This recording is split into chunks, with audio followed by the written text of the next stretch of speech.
through chronic illness, faith, and family struggles.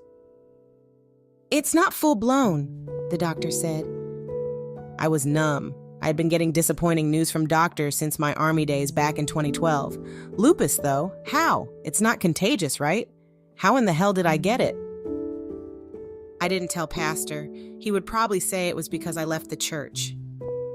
"The devil is trying to kill you, Lois." He's been saying that ever since I was a child, and even more when I was diagnosed with fibromyalgia in 2013. When I had that GI attack in 2018, he said it was because I needed to pray harder. Pastor believed that sickness was the physical manifestation of disobedience or sin. Why would I tell him, knowing he'd blame me? Was he right, though? It does look like the devil is trying to kill me. According to my medical records, thick as 10 reams of paper, something or someone is wreaking havoc on my 39-year-old body. From migraines to stomach ulcers, skin rashes to muscle spasms, brain fog to debilitating fatigue, my body was its own internal hell.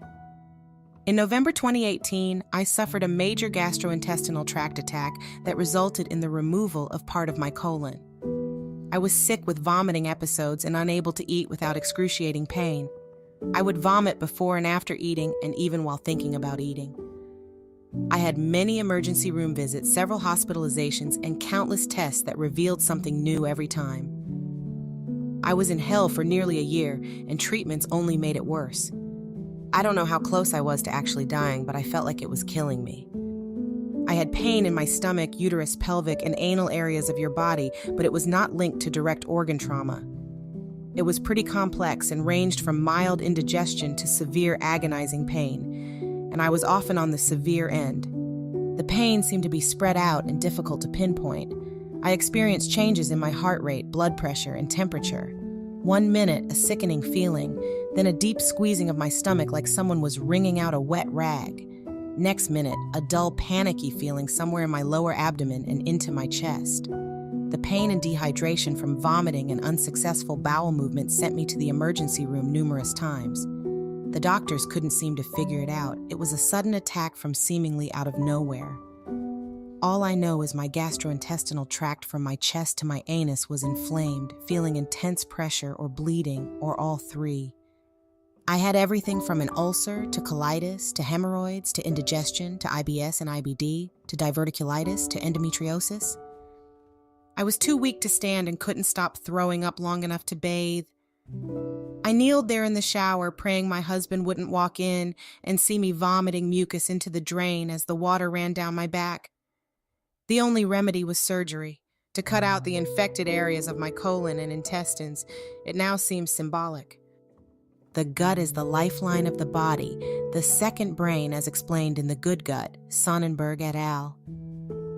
You'd be surprised by how much your physical health is connected to your mental and spiritual health, but I didn't understand this concept until my army doctor sent me to counseling at the onset of my chronic pain and fatigue symptoms.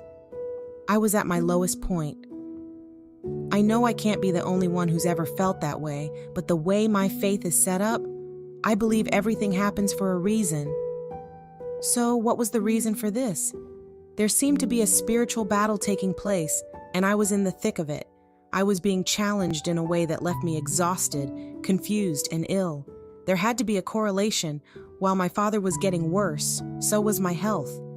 His abusive behavior and spiritual manipulation was weakening me, but as my body weakened, my faith strengthened. Being sick opened my eyes like a spiritual awakening. The connection between a father and his daughter can be made before she ever leaves the womb, and once she is born, his impact on her life is immeasurable. That impact shapes her as a little girl and molds her into the woman that she will become. A father's role in his daughter's life provides the foundation for her self-image and well-being.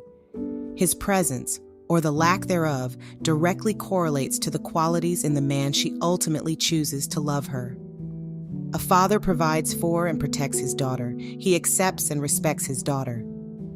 He teaches her the value of her being by treating her like a valuable being. He acknowledges the power that she possesses in her mind and makes her believe that she can accomplish what she puts her mind to. He plants the confidence that grows within her and waters it throughout her life. A father facilitates his daughter's emotional growth in large part by how he treats her mother. It serves as proof to a little girl that her daddy lives what he says. He teaches by how he demonstrates, exemplifies, and personifies God's love. A father can be a powerful demonstration of real, eternal, and unconditional love and can send a clear message that his daughter is worthy. A father teaches his daughter that she can and will succeed and sometimes fail, and that both success and failure is necessary for her growth. At least that's what I learned when I did my research on how a father-daughter relationship should be. That wasn't my reality. Our relationship was different.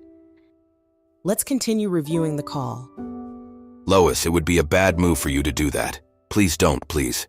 The answer, please no, please no. Tell your husband I said I do not accept his resignation. The answer is no. Tell him I do not want to talk to him about it. I don't want to talk to him about it. Tell him he knows it's wrong. He knows the timing is off. He knows that that's wrong. He know. Phil and I were on the same page about this. Lois, I'm your spiritual advisor. I'm your not only am I dad, you can't even tear that away from me. Me and you got that, you know? Even in death, you know, when I die, your daddy is dead. But I'm your spiritual advisor. I'm the one that's there. I'm the one at the hospital. No. I didn't choose this life as the pastor's daughter. It was chosen for me. The title, the sacrifices, the demand, the fear of making mistakes, the uncertainty about my importance in this world, and the pressure to be perfect were not my choice.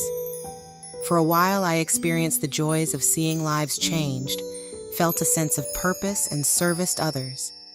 However, I lived my life in the spotlight, and everything I did was analyzed, scrutinized, and judged as a representation of my father. I served as the praise team leader, directed the choir, taught and mentored the youth. I supported my father's ministry and raised my children in his church, but clearly that wasn't enough. Lois sat quietly in her room, her eyes reflecting the burden of her illness and the weight of her father's expectations.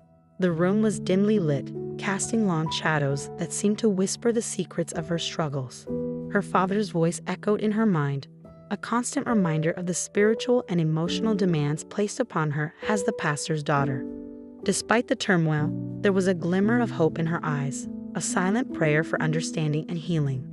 Lois longed for a moment of peace, a chance to reconcile her identity with her father's beliefs and find her path amidst the chaos of family and faith. The pastor's daughter, Provoked. What happens when the one meant to guide your soul becomes its greatest harm? The pastor's daughter, Provoked, dives fearlessly into the life of Delores Michelle Peters, uncovering the harrowing truths of a family ensnared by spiritual abuse.